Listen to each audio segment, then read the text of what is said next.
All righty. Welcome, everybody. We got a special podcast today of Chiro Kings. We have the King of Kings here today, Dr. Dan Williams. He's been with our company here at Alexander Chiropractic and Wellness for 23? No, 24, isn't it? It'll be 24 in December. Round up. Okay, 24. I'm in my 24th year. Exactly right. You always steal the last year. There you go. All righty, cool. Well, we are going to learn so much from Dr. Williams today. I'm very excited to have him here. And I want to hear a little bit of the origin story. You know, like the X-Men movie, the Wolverine origin story. Yeah. This is the Dan Williams origin story. All of a sudden, I found these blades coming out of my hands. And this extreme rage. Right. Chiropractic was the perfect profession. It was perfect. Subluxations never stood a chance. No, we obliterate that. You actually had more of a winding path to chiropractic, didn't you? Yeah. We don't have any chiropractors in my family other than me. Okay.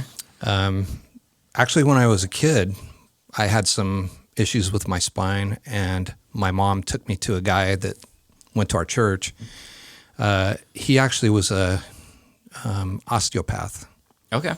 And he did some manipulation on my spine, and I thought that was pretty cool, and I told him so. And he said, if you really like this, don't become an osteopath, be a chiropractor. And so that planted a seed. I went on, later on in life, I went on a mission for my church. And while I was in Italy serving for 2 years, I had some more problems with my back. And there was a chiropractor in my church from America that was living there with his family, and he took care of me for a few months and was actually kept me out on my mission. Oh, wow, I was considering going home at that point because it was really bad. But he kept me on my mission, and so that was another seed that got planted. I went back home to Arizona where I grew up, and started going to a chiropractor every once in a while that my dad went to about twice a year. And the reason my dad said, you should be a chiropractor someday. So another seed. How many seeds does it take? Well, you got to water it. It takes a lot. Yeah, you got to water it, right? So this guy, the reason my dad liked it was this guy would hang up a little sign on he had a practice out of his house in Phoenix. If he went, he'd put up a sign every once in a while that say "Gone Fishing," and if you came by to go see him and it said "Gone Fishing," you knew you couldn't go in. And my dad liked that. He's like, you should do something like that where you can just kind of take time off whenever you want to. But it doesn't work like that, does it? No. It's interesting. It reminds me of the box on the wall idea. Yeah. Where you just keep your practice so simple. Right. And this guy did. He had 2 bedrooms in his house that had high-lows in them. Mm-hmm. And we'd just see people every once in a while. It wasn't like he was really, he was not turning and burning, but I guess he had earlier in his practice. He was a lot older. So he kind of had his heyday. He was just doing this. But he still liked doing it. He did like doing it. He liked to be able to help people. Just didn't want all the hustle and bustle of running a full team and all that. Right. That actually some days that actually sounds pretty good, actually. I think that chiropractic's a funny profession because there's so many chiropractors that in their retirement, I know that Dr. Williams has talked about this as well, and I want to do this as well. I still want to see people. Mm-hmm. I don't want to get up at 6 a.m. and drive 100 miles to go see my patients, but if I have a setup where a couple of days a week I can just help my retirement funds and help people along the way, I definitely see my retirement as still hands-on. Sure. Well, I know, like for me, do you feel the same way? Like I feel like I have, the touch, the healing touch. Yeah, a little bit. 100%. I mean, honestly, I do. I've always felt like I had that, I don't know, healing touch, I guess you could, or just like the gift for it. Like I was meant to be doing this. Right. So yeah, it's my profession and I make money out of it, but sometimes, but that would be kind of sad to just one day just say, no more. Do it again. I think at the very least, I'd always have a table at my garage and just adjusting friends and family and stuff. Right. I do feel like, that speaks to, and I think we're going to get into this with Dr. Williams about serving though. Like, you still want to serve. You have a physical attribute that you think helps people. So why would you squander it? And I think that we've all been adjusted by people that maybe you can tell they don't feel it as much as others. Yeah. And when you get someone that can feel what's going on, they can sense a rotation in a lumbar vertebra, and they correct the subluxation and they help the body heal itself. It's like, wow, this is something special that I don't want to give up just because I'm 65 and made enough money to retire. No, I want to help. That's how I think about it. Maybe a little more freedom to your life at that point. But right. I'm still down to go your fishing. talent and your gift. Yeah. Just a little down fishing. I remember hearing the podcast you did with your dad. Uh-huh. And I know that he does see people still a couple hours a day or a few days a week. And I kind of see myself doing something like that.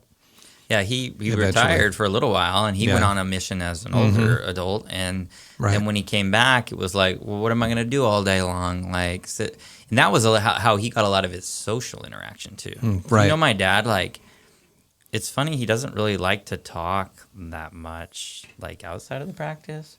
But you get him in the practice, and then he's Mr. Chatty. Yeah. So I feel like that was how he knew how to really be talkative with people. Right. And then when that was gone, it was like, well, what am I going to do? Hang out on my recliner and iPad all day? Yeah. So that gets him out of the house for a or few hours.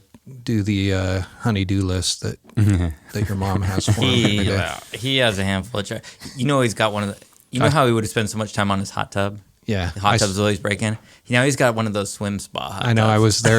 I was there a few weeks ago and visited them, and he was building all the support structure for it. Yeah. I'm like, okay, this guy keeps pretty busy. Yeah, no. When he sat down, he was like, "Yeah, I retired for about a year," and I thought, "What am I doing?" And he was back at it. So let's get back to your story. So had a couple seeds. I still hadn't really considered that I was going to be a chiropractor someday. I ended up spending, after my mission, I got married. I ended up spending some time in the Navy, about 10 years active duty. And one of the reasons that I had done that was to serve, but also because I wanted an electronics background. I thought I wanted to be a sound recording engineer. And I had really good ear for music. I was a music major at the time. And so working on the flight deck of an aircraft carrier, guess what? With double ear protection, I still lost a bunch of frequencies. Yeah. And about the time I realized that and was realizing that probably wasn't going to be a future for me, I got hurt. I was water skiing in Malaysia, out of Singapore. Naturally, just Malaysia. Well, there was a guy there that was actually the Southeast Asian champion water skier, and he came pulling up by our boat that we had on the sand. We were spending like 3 days on this white beach with nobody around in the Malaccan Straits. It was really cool.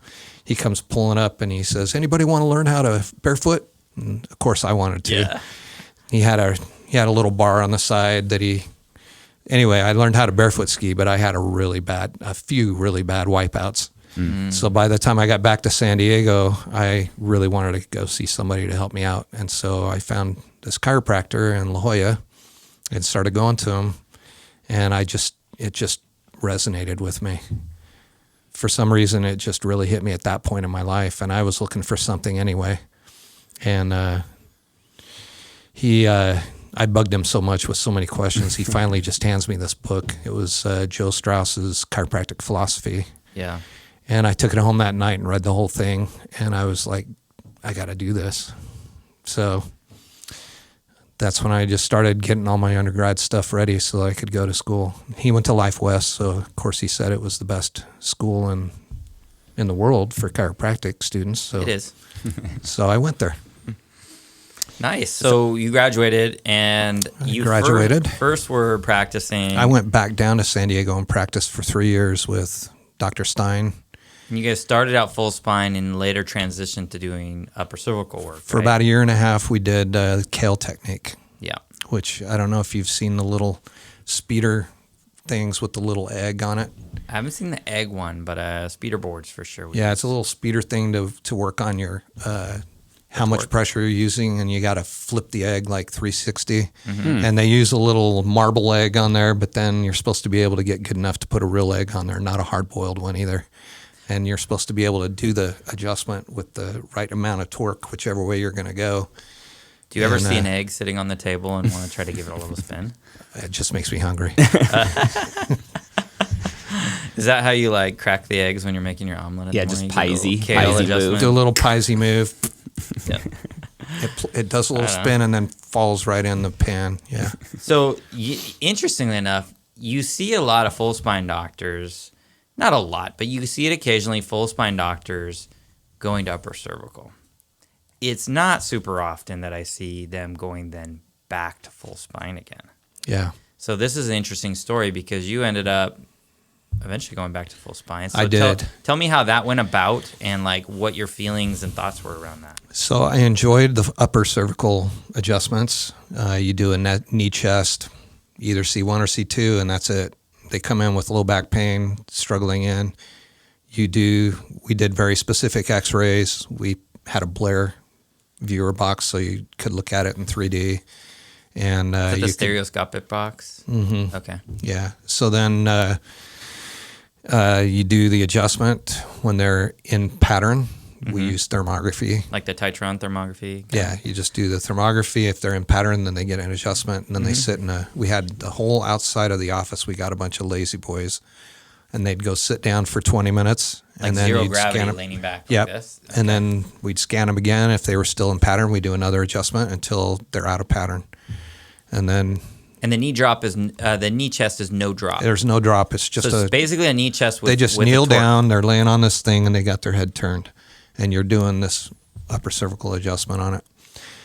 And when after their adjustment is holding low back pain, whatever it is, they get up and they're walking out and they're pain-free. Wow. It's pretty powerful. Nice. And I liked it, but I really like full spine. It just, for me as a practitioner, I just love being able to look at the whole body. And I know it was BJ's thing, that upper cervical thing, but yeah. But I think didn't he go back to full spine at the end of his life? I don't know the exact. I know that they went knee chest, and then he worked together with Clay Thompson, not the Warriors Clay Thompson. No, but the drop table Clay Drop table Thompson.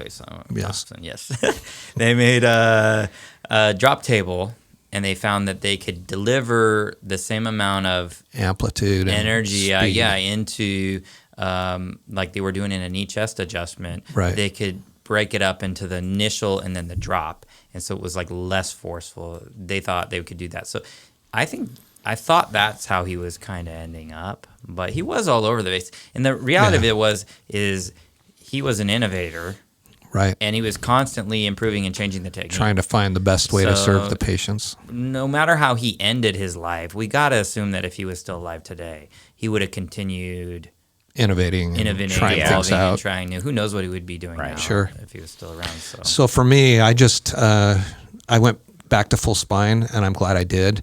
But even now, 24 years later that I'm in this office, I just every once in a while, people are just not getting better, and I'll do a toggle.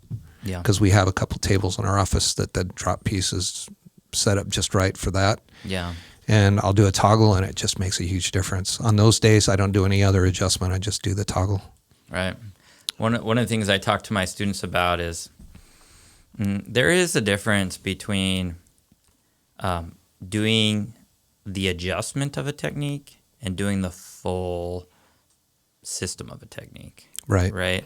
So, like toggle, for example, there's a certain type of x-rays you take, a certain analysis that happens, you use the thermography scanner, right, and then you come up with your listing and you do the drop on a certain type of table, right? Well, my system is a little bastardized at this point. But my point is, you don't have to do it. Once you learn it that way in school, right? But once you get out, you're going to combine what you learned with that with all the other things that you learned. Yep. And then you can make your own decision. And sometimes you can mix and match from different things. And that's what I love about the Alexander Integrated Method. What we do in our practice is we pull for the best from several different techniques. Sure. And we do whatever we think is best for the patient for that particular condition. And it might be, some days it might be a toggle adjustment, even though we're not necessarily a toggle office. Right.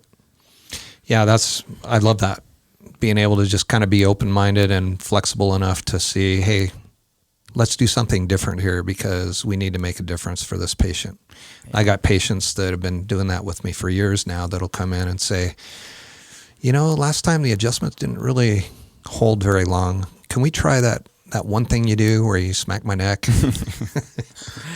And they always come up with weird words to describe the adjustments. Yeah. But at the end of the day, it's what gets the patient better. Right. It's not about our own egos or dogma or what techniques we do. Exactly. It's what's going to get the best results from the patient. And the more techniques that you know, the more resources, more tools you have in your tool bag to draw from. Right. And then the other component of that is listening to the patient. Yes. Patient's telling you, I'm not getting better. Can we try something else? Their innate intelligence inside of them is telling them, this isn't right for me. Yeah. And we got to set our ego aside for a minute and go, okay, let's look at this from another angle. We really do.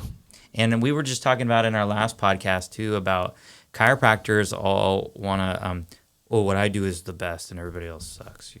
I'm not saying everybody's like that, but some people get an ego like that. Well, and it does not serve us. That's what happened in the beginning of chiropractic, right? Between BJ and his dad. Yeah. It's always been like that. Yeah, but it does not serve us as a profession. We need to respect each technique and praise it and talk them up. Right. And talk each other up as chiropractors, build each other up, and not tear each other down, because we need to have a united front to the public. And we do have a complicated profession that has a lot of different techniques. And you're never going to get everyone to practice that same technique and same philosophy. So rather than that, let's all just focus on researching our own techniques, getting better at doing those, and educating the public about it. Well, I also think that, in medicine, there are specialties, and it should be the same concept in chiropractic. So if I'm having a tough time with a patient who I think it's predominantly upper cervical, we've got resources here in the Bay Area where I reach out to Dr. Forrest or Dr. Francis in Pleasanton, and they send complicated cases to me that are more low back related, that they aren't getting results with the same upper cervical technique. So that give and take builds the respect up in our profession, because it's not just keep on coming, maybe it'll come back around, buy another care package. It's more, no, we need to have some self-evaluation, that we need to maybe find someone that's going to better serve you.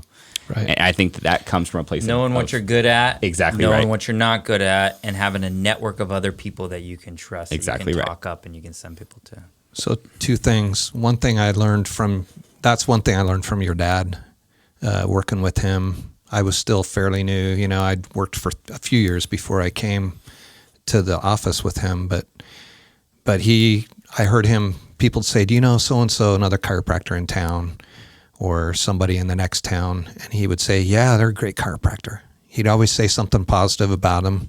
He didn't say anything crummy about anybody. Yeah. And I thought that was a really good example. And I tried. And did that ever hurt him in any way? Never. He had probably the busiest or one of the busiest chiropractic offices around. Right. And I think it's an abundance mentality versus a scarcity. Yeah, I was hoping we could talk about that a little bit, about that abundance thing, because I know Sid Williams did some pretty weird things, but did he? But that was one of the things that he taught a lot, was give and serve out of abundance. Yeah, wasn't it the Life West? Give, do, love, serve. Yeah, but it used to be something. They changed it. Okay. It used to be give and serve out of abundance, love, give, and serve out of abundance, or something like that. But yeah, well, they're both good. Yeah, but yeah, I like that. And I can't remember what the other thing was now. That I was talking about abundance. Well, he used to do this thing, the money. Oh, the money thing. And that bugged me. It always bothered me. But the thing another thing that he used to say that I really believe is know that you know. So when you're giving somebody a treatment plan, or you're telling them what they need and how you're going to help them, you need to be very confident in that. And I realize that experience is probably one of the best things to help you decide that. But you got to get the experience. Yeah, I've got to follow up on that, because you're helping with our young doctors in the office, and we've seen, I don't know if it's pushback, but maybe a lack of confidence in some of our techniques and our strategies to getting these patients well. Can you speak to what maybe a young doctor should do if they're struggling with that? They don't have the experience, they don't have the mentality or the mentorship that we provide here. Yeah, trust the people that have been doing it for a long time. really, until you get the experience, listen to those who've been doing it. Yeah. And in our company, nobody's blowing smoke. Yeah. We're telling how it really is, right? So you got to fake it till you make it a little bit in the beginning, right? In the beginning, you lean on other people's lean on the people that are doing it and having have. success, and listen to what they're telling you. And as you get experience, it will confirm that too. Right. So one thing I've noticed is that everybody's selling something, but the word sell gets a bad rap. Mm-hmm. And I think that's because there's hard selling and soft selling, right? So when you're hard selling and you're pressuring somebody into something, it makes people maybe feel uncomfortable, maybe buy something they otherwise wouldn't, and then they have remorse, and there's all that, right? So that's where I think some of the bad rap that we get. Selling gets in general in any profession, right? Right. But even if you're soft selling somebody and they're real excited to start treatment and they get great treatment, they love it, there's still a sell that took place. You just didn't pressure them into it, right? And so I think people feed off of confidence. There's nothing that sells like confidence. I agree. And that does not mean you need to know all the answers. And I was just talking to this with a student between this and our last podcast. Like, you could say somebody goes, "Doctor, what are the odds that you're going to be able to fix me on this?" Sometimes you get people ask stuff like that. Sure. What percentage are the odds? That, what are my chances that this treatment you're recommending is going to fix? So let's say Dr. A is confident, Dr. B is not, and Dr. A says, "Look, I don't know what the odds are. I can just tell you that I've seen a lot of patients just like you, and they almost all get better from what you got going on. I think chiropractic is the right choice for what you have going on." Perfect. Boom. They're going to sign up, most of them, right? Mm-hmm. Let's say Dr. B.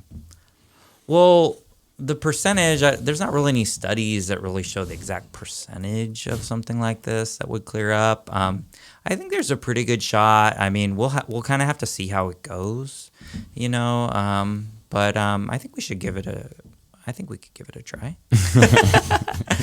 You know what I mean? Like, both of those were honest. One of them said the same thing, but just with confidence, and the other one was all wishy-washy about it. Right. You know what I mean? And that's what the people feed off of. I agree. They know whether you're sincere and confident, and they also know if you don't know. Yeah. And you can't be afraid to say, "I don't know the answer to that particular question, but I know that if we get you on the table and I start adjusting you, you're going to get better." DeMartini was another weirdo. Yeah, he was, but also very... But if you're still alive, DeMartini, and I think you are, I do love you. I think you're awesome. And it's okay to be weird because you stand out, right? That's right. So I'm not dogging on him, but... chiropractors are weird. We're weird. We're all weird. My brother-in-law, Kyle, used to say, "Man, every time DeMartini talks, he cries." I guess he had a good message, though. He's just so passionate about what he does. You know what I mean? But one thing I stole from DeMartini that I love that he would used to say is, he'd be like, whenever I don't know the answer to something, which is quite often, I would just say, "I don't know. All I know is if your bones are in the right position, they're moving the way they should, you're going to function better."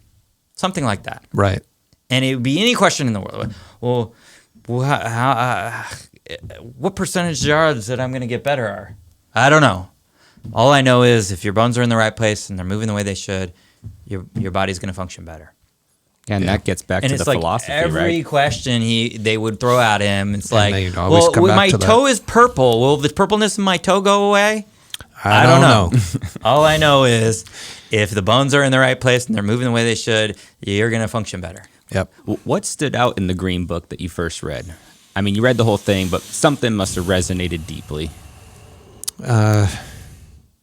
Some of that confidence coming through of all of the things that they did to try and see, to invent chiropractic and all the different things that they were doing and how they were trying to help people. And it just, the philosophy of the, you hear other people say it like from above down, inside out, and the body heals from inside out. And that stuff just resonated with me. The bigness of the fellow within, talks about your innate, stuff like that. It just all resonated with me. Yeah. Me too, actually the same. I mean, I never got real into the very deep philosophy of chiropractic, but the surface level of helping people get better naturally without drugs and surgery, that the body has the power within itself to heal itself given the right environment. Yeah. Like those basic principles just resonated really strongly with me. And, you know, getting into universal intelligence, innate intelligence, and like all of the extra stuff after that, it was like, okay, well, maybe, but I connect to those things a little bit through my own spirituality, my own faith beliefs. Yeah. So for me, it just makes sense. Yeah. So we don't got a ton of time today. So what I wanna know is, you've been in practice on your 24th year now. Well, in this office, yeah. Yeah. Well, okay. Add 3. So add 3 to that. So 27th year in practice. Yeah. We want to know, this is a podcast by chiropractors for chiropractors, and it's kind of the business side of it too. Okay. But a little clinical too. So just tell us, what's the wisdom that you can pass down to the students? We got students who listen. We got new doctors who listen. We got struggling doctors who listen. We got successful doctors that still could get some nuggets from somebody like yourself. What kind of wisdom can you pass down as far as like how to be in it for the long haul, how to keep your body in shape, how to like, you know, build a practice. Building a practice is probably the number one. Like, give us your pearls. Right? Hey, all you chiropractors out there. For me, you know, the question of whether to start your own practice or to work with an existing practice, that was a decision that I encountered several times through the 24 years that I've been here in this practice. And each time that I'd think about it and pray about it, it just felt like I needed to stay. Well, I'd make a pro and cons list, you know, and then I'd make a decision and then pray about it. And the answer was always stay here. You've got a base that you've developed. You got these people that you love and you're serving. You make enough money. And actually can live very well working in an existing practice. And I love that because I can go home and focus on other ways that I want to serve and think about something other than chiropractic for a while. And for me, and that's like works. As a business owner, I can say that's like all I think about all the time. Right. It is dominating. So if that's what grabs you and you want to do that, then do that. But for me, I love being able to help people and serve people through chiropractic. And when I come to work, that's what I focus on. But when I go home, I focus on something else.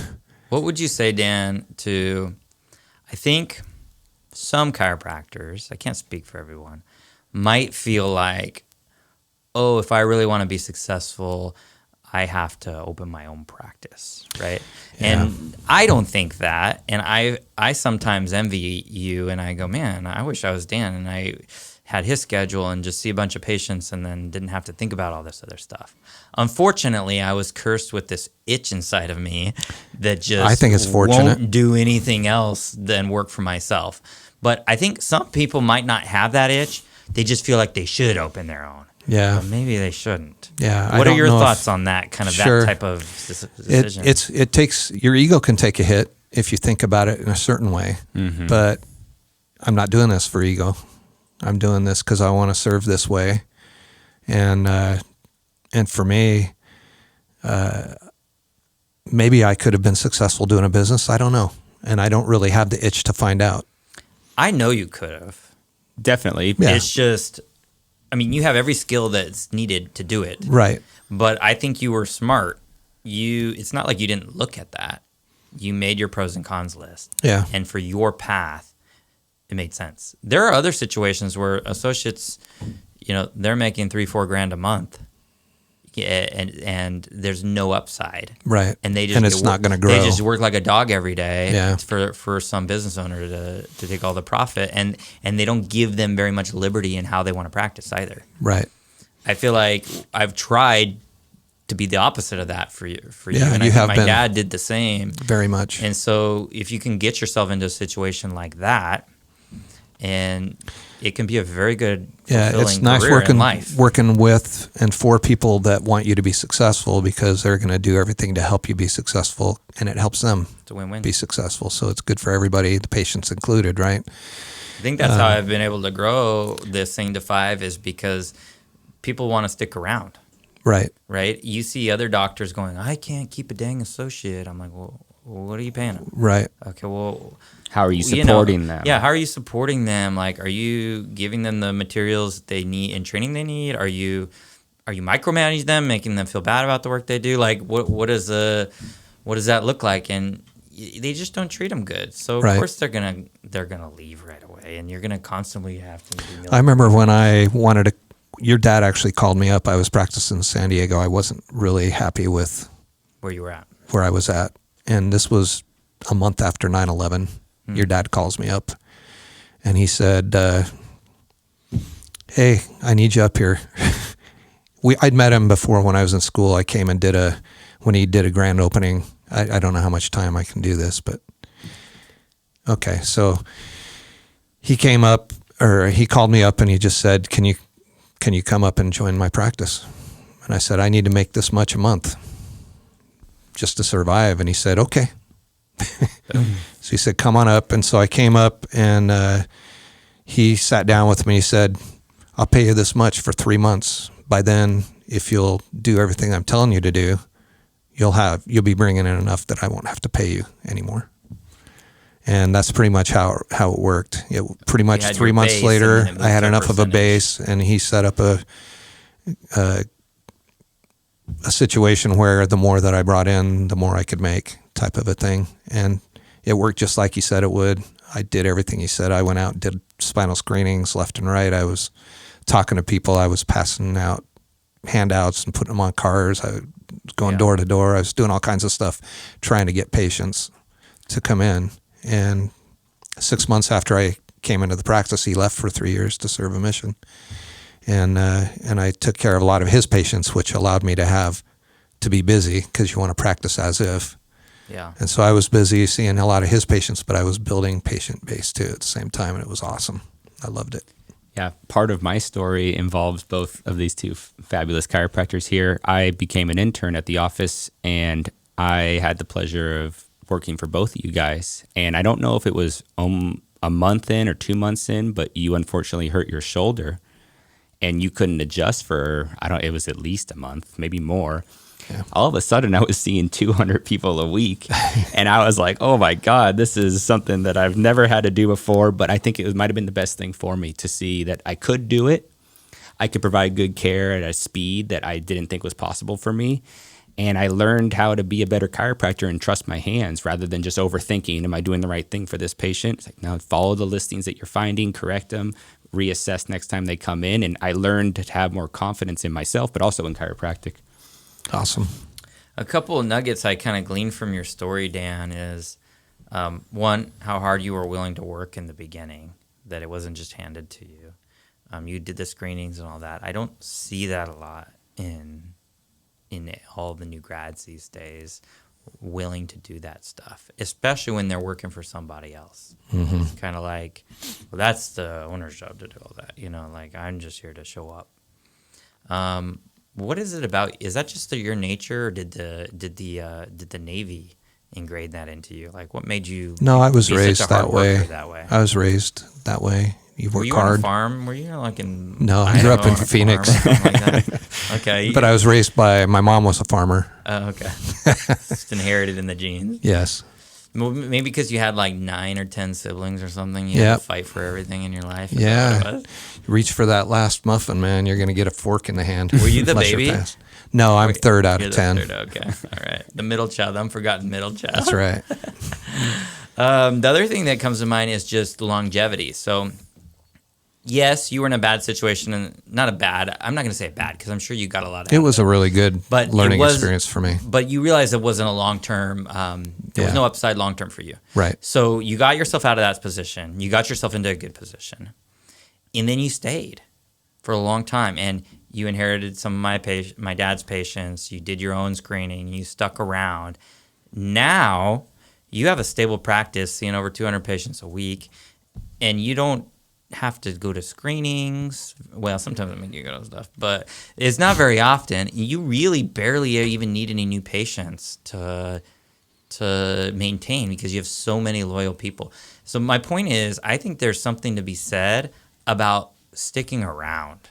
Like sometimes we always think the grass is greener on another side. Yeah. And going and restarting can set you back years, and I've noticed that when I opened new practices, like I'll go in, see all the patients, build it up, my income goes up, I plant another doctor and I'm on to the next thing. I take a huge hit for a long period of time when that happens, Yeah. And I can only imagine I don't know. It's just hard to move around so much. So I think that's a testament to how well you've done for yourself, is just being steady. You're one of the most steady, reliable steady people that I know. Not just, I think that's just your personality. It's just, you're kind of even keeled. I will say around. That with the younger doctors, newer doctors, new generation, it's I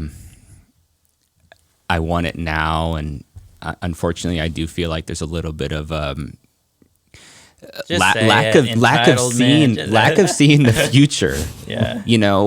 When someone asks more of you, they usually are doing it with your best interest in mind. And if you put your working pants on and go work for months, you will get paid in the long run. And I think that speaks to it, rather than asking more of someone and expecting to get immediately something in return. It's like, well, what about in 3 months? Where do you think you might be? And that's what I felt when I was taking care of your patients when you're hurt. I'm like, this is a lot right now. I'm brand new into practice, but what is it really going to do for me when 3 months after I serve all these people? And that's lost on people. The idea that you got to work hard now and receive later. Yeah. And I loved the fact that we built up a healthy spine plan type of a thing to take care of people on maintenance. That's been a huge difference. Probably the best thing about Alexander. The one thing that defines us the most out of anything is our healthy spine plan. So even when I'm seeing a new patient and their personal injury or whatever, part of my report of findings always mentions maintenance. I'm preparing them because I want them to convert to come in regularly and take care of their spine and their nervous system for the rest of it's their life. It's one of the best things things that you can do for your health. Yeah. Whenever, on the odd occasion that a Dr. Williams patient comes into the office when he's not in, and I see this, not to be rude, but an older patient, because they've grown with Dr. Williams, and I start getting my hands on them, I start adjusting them, their joints move like they're 30 years younger, and they've been under chiropractic care. And for me, I've used that to communicate to my patients now. I can strongly recommend maintenance care because as you age, if you maintain your mobility and your alignment, your health is better. I've seen it in your practice just in the short 5 years that I've been there. Right. It's been eye-opening to see how impactful it is in the long run. So I have no problem recommending maintenance care to my patients that are younger than, 70. All right, Dan. We got one last pearl. Okay. A couple minutes left. What's your one final nugget to give? Look at every new patient as if they're 4 new patients. Yes. Ooh, that's a practice building tip. Mm-hmm. So I know. Oh, you wanted a different kind of tip? No, I think this is really good especially for the purposes of this podcast. And I know what that means, but I want you to say what that means. And I used to always say 3 new patients. So I'm wondering where you got the fourth. Where you get the fourth one out here. I'm thinking positively. Abundance. Yeah. Whenever you get a new patient, you're gonna. I resonate with people when they come to me. They're there seeing me for a reason, and so I'm looking at them at bringing in their family or their friends, or they're going to have a good experience, so they're going to want to refer their friends and family to us. Nice. And at least 3, but in my mind, it's at least 4. 3 for some of you, it's 3, but for Dr. Williams, it's 4. They always find one more from me. That's right. But yeah, it's true. I've always said too, if your new patient is not leaving on their very first day going, wow, I have got to get my husband in here, my wife in here, my coworker, or so-and-so in here, then you did something wrong. Because most people, when they try out a new doctor, they send one member of the family first, they scope it out, and if they're good, then everyone else is going to use them too. Yeah. And so if you really wow someone, they should be saying that unprovoked on their first day. And when they say that, then maybe have some kind of promo or offer or something. I don't know what are you doing these days to get it? You just tell them to bring their friends and family in, or do you give them anything? Well, we ask them to leave a Google. I mean, if they're saying something positive to me, then I'd like them to leave a Google or Yelp review or Yelp review. We used to do a card though, right? Yeah. And you I had used a to give card a on the card back, and that it was gives like them a any family discounted member you send and gets a free visit in your first week of care. I still give those out. Yeah. I carry those around in my pocket for good service to me in the community too. Yep. I mean, it's something to hand them. It's ammunition, something to give them. But I think at the end of the day, it's not about giving people a discount. No, it's about the positive experience. If you give great care and people saw the value in it, they want to tell people about Sure. it. And it is just nice to give them something in paper that they can hand over so they see the phone number, they see the name. It makes it tangible. Right. But ultimately, I don't think you necessarily have to give any discounts. You can if you choose. No, you don't need to. You might be able to facilitate that a little easier. I have found if you give too many discounts sometimes, one, you might be giving money away to somebody who would have paid your full fee anyways. Right. And two, you might get somebody in who otherwise wouldn't pay, and they're not going to come back for any follow-up visits because they're willing to come in for something for free but not to pay. Right. So you got to be careful with giving discounts. I'm not completely against it in certain scenarios, but you just got to realize what you're doing when you do it. Yeah, and I think that's another one of those experience things. After a while, you begin to kind of tell For sure. which people you should give a discount to and who not to. Right. Yeah. It's a feel thing. Yeah, and I think that connectedness with your patient speaks to how well we can connect with them in that first 45 to an hour exam. Like, we're trying to show that we are the health authority for them, but also we're the compassionate doctor that's listened to them, has taken the time to hear their complaint and try and find the root cause and create a specific plan for them. Not many doctors do that. Let's try this. Take a couple of those. It's not personal, and we're very much hands-on, right, in their business. So if they feel that connected the way out, I think that's a great practice building technique. I agree.